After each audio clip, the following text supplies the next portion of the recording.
Okay, so for this video, I'm assuming that you've watched the video here and you know how to find the parts of a microscope and identify them and you know what they do. Now we're going to cover, I should have put it in here, the rest of these objectives here about working distance, field size. Oh, we're not doing depth of field. I should have scratched that one out. Scratch that out. No depth of field. I'll get rid of it later. And all this other stuff is in the report. So you will probably want to print out the report because it contains instructions on what to do. So let me just open it. And it's also something that you fill out. So again, just looking at the report, this is what it looks like here. It's got some of the same stuff as is in your lab guide. So there's a little explanation of total magnification and then a chart that you fill out. So find the magnification of the objectives as they're listed in your lab guide and then calculate the total magnification for each of these objectives. Here you're just looking at working distance and you're simply looking at the figure and answering this question down here. Then field of view you are going to learn about with the virtual scope. So this is a website. It's a little hokey, but it does work pretty well for the most part. That mimics what it's like to use a real scope. So you're going to click on that. Click here for a tour. I don't know if you heard that. This is where it starts. So you'll notice, let me just go back.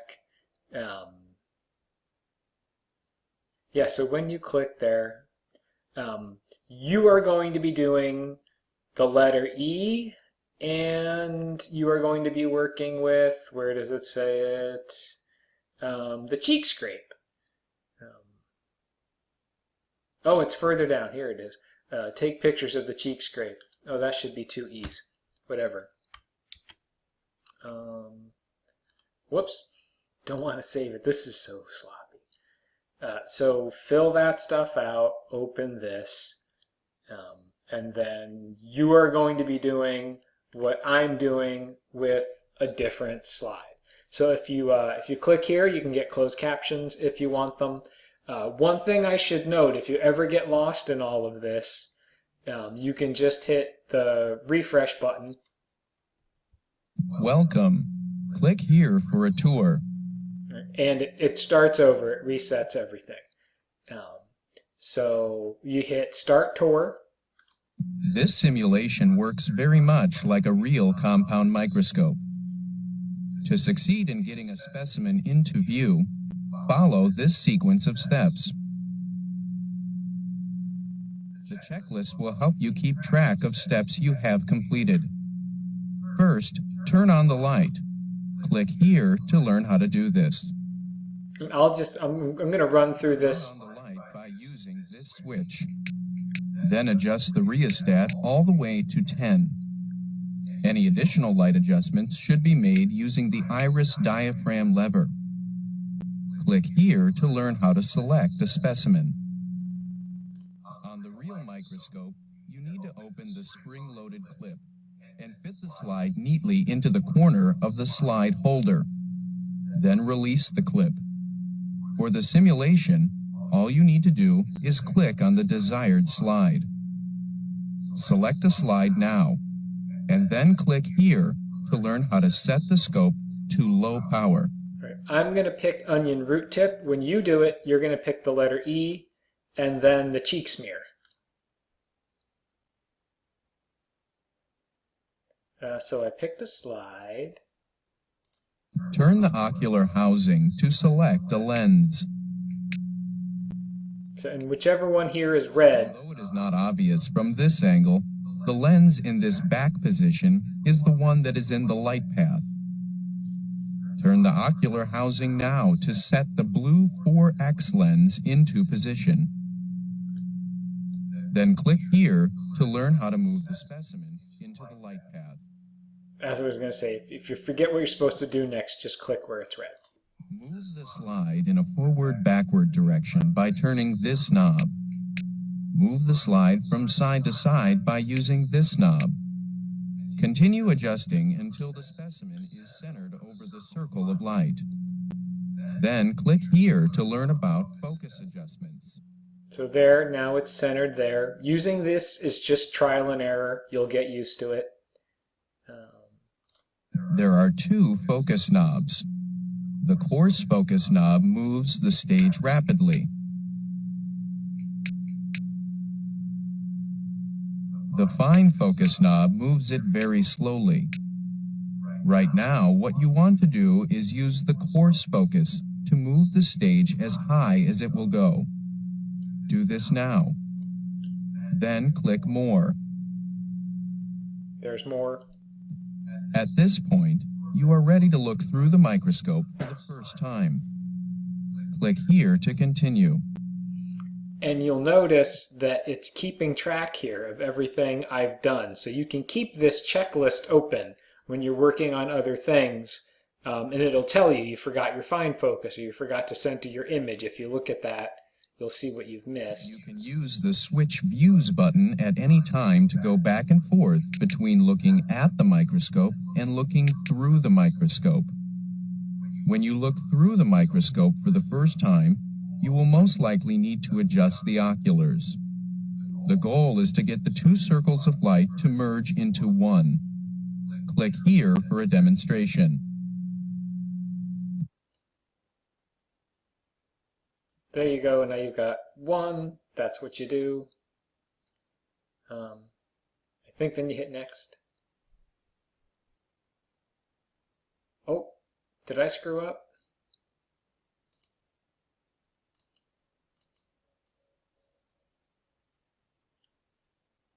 I did. See, you do have to be careful about it. I went and screwed it up.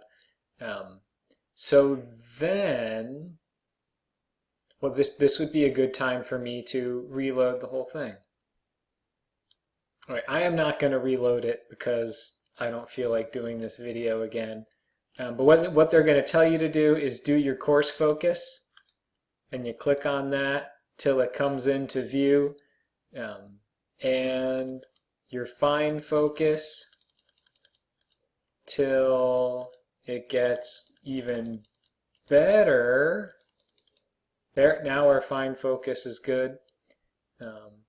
We can check our light levels here and adjust our iris diaphragm lever.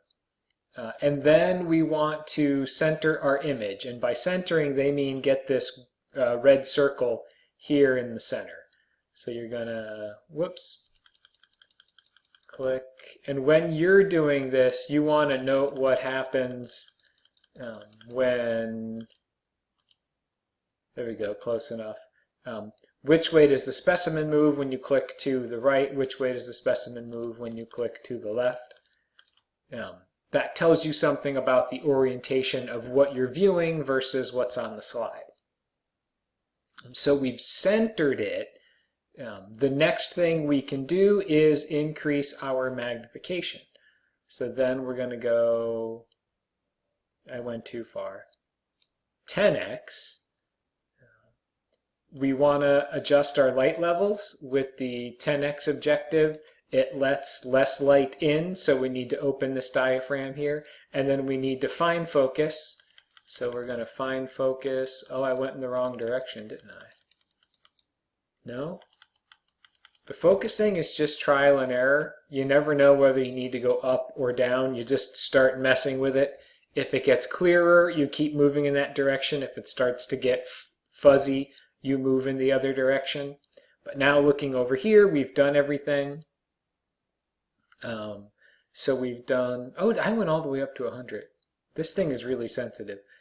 I only want you to do, sorry, you're going to do 4, get it centered, get it focused. Do 10, get it centered, get it focused. And then do 40, get it centered, and get it focused. And then each time at 4, 10, and 40, you are going to take a screenshot and copy and paste that into your browser. Everybody's computer is a little bit different. Like you might have a print screen button if you have the same kind of, what's the word I'm looking for? Whoa, that's not what we want. If you have the same kind of operating system as I do, you might have the snipping tool. Let me move that into your field of view. So this is the snipping tool. I love the snipping tool. Tell it you want to take a new snip, and then you highlight whatever it is you want to snip, and then you can save that as a JPEG, or I forget if it's GIF or GIF, whatever. I usually just use JPEGs, and then paste that in. Other computers have different ways of doing screenshots. On some PCs, you can left click and it'll give you the option of doing a screenshot. But when you left click over this interactive thing, it gives you the left click menu for playing with, I think this is Java or Flash. It's a Flash animation. So you don't get the option to take a screenshot. Maybe if you clicked all the way. No. So that's it. Hopefully that wasn't too long. I don't know where my control box went. There it is. 11 minutes, and I did screw up once. So you saw I just screwed up. If you get lost, hit that refresh button. Welcome.